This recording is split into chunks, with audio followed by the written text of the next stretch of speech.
Chu ay papunta ng South Korea matapos ang kanyang pagpaplano bilang Outstanding Asian Star sa Seoul Drama Awards.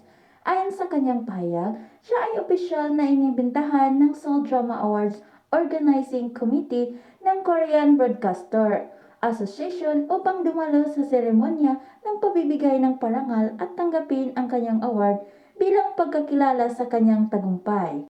May mga ulat na nagsabing na posible ring kasama ni Kim Chiu si Paulo Abelino sa pagtanggap ng naturang award.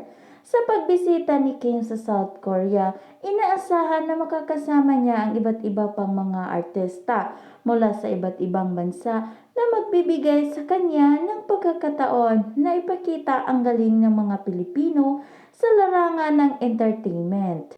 Ang pagkakilala kay Kim Chiu bilang Outstanding Asian Star ay hindi lamang nagtagumpay para sa kanya, kundi pati na rin para sa industriya ng showbiz sa Pilipinas.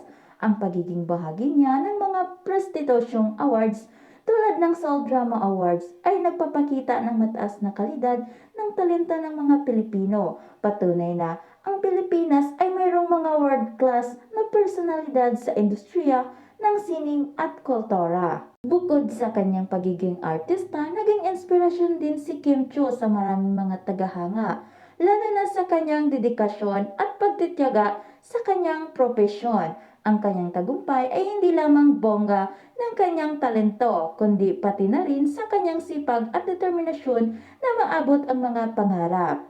Ang pagkikilala sa kanya sa Seoul Drama Awards ay nagbibigay daan rin upang mas lalo pang kilalanin ang kanyang kontribusyon sa industriya ng showbiz.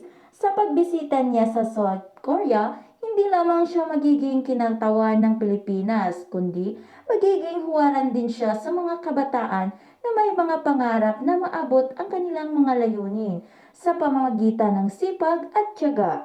Sa kabila ng kanyang mga tagumpay, nanatiling down-to-earth si Kim Chiu at hindi nakalimot sa kanyang mga pinagmulan.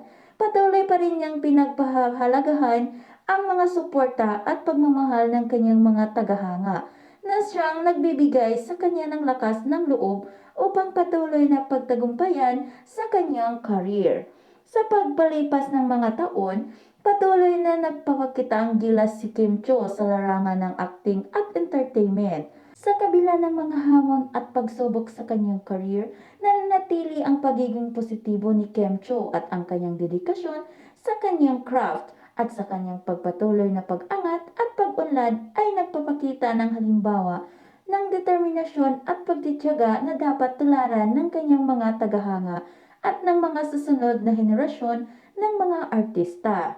Sa pagtatapos ang paglalakbay ni Kim Chiu papuntang South Korea para sa Seoul Drama Awards ay hindi lamang isang karangalan para sa kanya, kundi pati na rin sa mga buong Pilipinas.